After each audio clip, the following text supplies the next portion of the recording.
இன்னும் இந்த உலகத்துல வந்து தர்ம நெறியை நிலைநாட்டுறதுக்காகவும், அவங்க செய்த தவறிலிருந்து விமர்சனம் பெறுவதற்காக இந்த உலகத்துல 7 சிரஞ்சீவிகள் வாழ்ந்துட்டு இருக்காங்க. அது யார் யாருன்னு பார்க்கலாம்.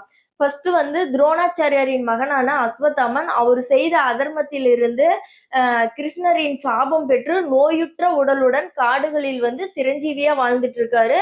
அடுத்து வர விமர்சனம் பெறுவதற்காக கல்கி அவதாரத்துக்காக காத்துட்டு இருக்காரு. 2வதா பாத்தீங்கன்னா மகாபலி சக்கரவர்த்தி.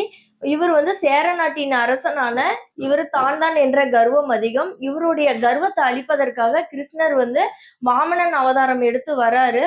சோ அவங்க கிட்ட ஒரு வேண்டுதல் வைக்கிறாரு. நான் எடுத்து வைக்கிற 3 அடி வந்து எனக்கு சொந்தமாகணும்னு. சேர நாட்டின் அரசரும் வந்து வரம் கொடுத்துட்றாரு. சோ ஃபர்ஸ்ட் எடுத்து வைக்கிற அடி வந்து வானத்தை அளந்துடுறாரு கிருஷ்ணர். 2வது அடியில வந்து பூமியை அளந்துடுறாரு. 3வது அடி எடுத்து வைக்கிறதுக்கு இடம் இல்ல. சோ சேர நாட்டின் அரசர் வந்து உங்க பாதங்களை என் தலை மேல வச்சு என்னை ஏத்துக்கோங்கன்னு சொல்லி தன் தவற உணர்ந்து கேட்கிறாரு.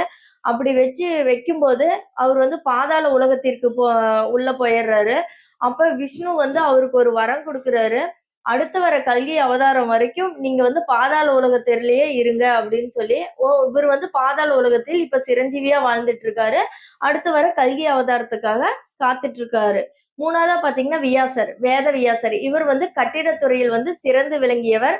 தர்மம், ஞானம், வேதம் என்ற நெறியை வந்து நிலைநாட்டுறதுக்காகவும், மனித இனத்திற்கு வந்து தர்ம நெறியை வந்து போதிக்கிறதுக்காக வந்து வந்திருக்காரு.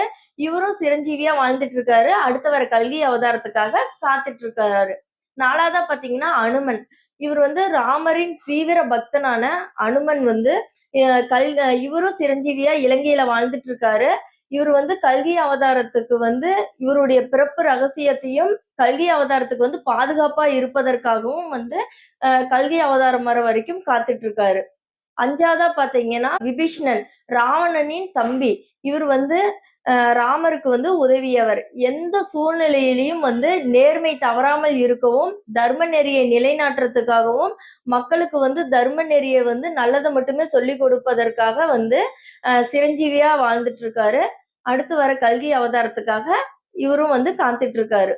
6வதா பாத்தீங்கன்னா கிருபாச்சாரியார். பாண்டவர்கள் மற்றும் கௌரவர்களின் குரு. இவர் வந்து யுத்த கலைகள், போர்க்கலைகள், ஆயுத கலைகளுக்கு தேவையான ஆயுதங்களை உருவாக்கி கொடுப்பதற்காக சிரஞ்சீவியா வாழ்ந்துட்டு இருக்காரு. கல்கி அவதாரத்துக்கு வந்து இந்த ஆயுதங்களை உருவாக்கி கொடுக்கணும் அப்படிங்கிறதுக்காக வந்து கல்கி அவதாரத்துக்காக காத்துட்டு இருக்காரு. 7வதா பாத்தீங்கன்னா பரசுராமர். விஷ்ணுவின் 6வது அவதாரம். இவர் வந்து அனைத்து வகையான போர்களையும், ஆயுத கலைகளையும் வந்து கல்கி அவதாரத்துக்காக சொல்லிக் கொடுப்பதற்காக வந்து சிரஞ்சீவியா வாழ்ந்துட்டு இருக்காரு. கல்கி அவதாரத்துக்கு வந்து இந்த ஆயுத கலைகளை சொல்லிக் கொடுக்கணுங்கிறதுக்காக காத்துட்டு இருக்காரு. இவரும் வந்து அடுத்து வர கல்கி அவதாரத்துக்காக காத்துட்டு இருக்காரு. இப்போ 8வதா பாத்தீங்கன்னா மார்க்கண்டேயர் இருக்கிறாரு.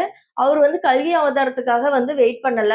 பட் இருந்தாலும் ஈசனின் வந்து தீவிர பக்தனான இவருக்கு வந்து ஒரு 16 வயசுலயே யமன் வந்து இவருடைய உயிரை பறிக்க வர்றாரு. அப்ப வந்து இவர் வந்து சிவலிங்கத்தை போய் கட்டி பிடிச்சிடுறாரு. அப்ப வந்து அந்த பாசக்கயிற்றை வீசும்போது சிவலிங்கத்து மேலயும் வந்து விழுந்துருது. அப்ப இதனால கோவப்பட்ட சிவன் வந்து நீ எப்படி எங்க மேல பாசக்கயிற்றை வீசலாம்?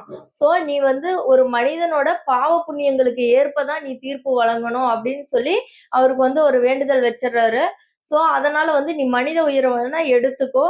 பாவ புண்ணியங்களுக்கு ஏற்பதான் நீ தீர்ப்பு வழங்கணும். ஆனா மார்க்கண்டேயரை மட்டும் விட்டுருங்க அப்படின்னு சொல்லி கேட்கிறாரு. இதுல வந்து பாத்தீங்கன்னா இதனால மார்க்கண்டேயர் வந்து எப்பவுமே 16 வயதுடன் வந்து வாழ்ந்துட்டு இருப்பாரு. எல்லா காலங்களிலுமே இருப்பாரு. சோ இந்த சிரஞ்சீவிகளோட ஸ்டோரிஸ் வந்து உங்களுக்கு புரிஞ்சிருந்தாலும் சரி, பிடிச்சிருந்தாலும் லைக் பண்ணுங்க. ஏதாவது டவுட்னா கமெண்ட் பண்ணுங்க. மறக்காம எல்லாரும் சப்ஸ்கிரைப் பண்ணுங்க.